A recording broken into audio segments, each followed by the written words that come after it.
ರೈತರ ಬಾಳಿಗೆ ಉಸಿರಾದ ಪುಣ್ಯಾತ್ಮನು ಇವನು. ಬೇಡಿದವರಿಗೆ ಬೇಡಿದ್ದು ನೀಡಿದ ಪವಾಡ ಪುರುಷನು.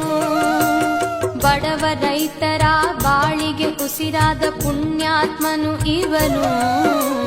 ಬೇಡಿದವರಿಗೆ ಬೇಡಿದ್ದು ನೀಡಿದ ಪವಾಡ ಪುರುಷನು.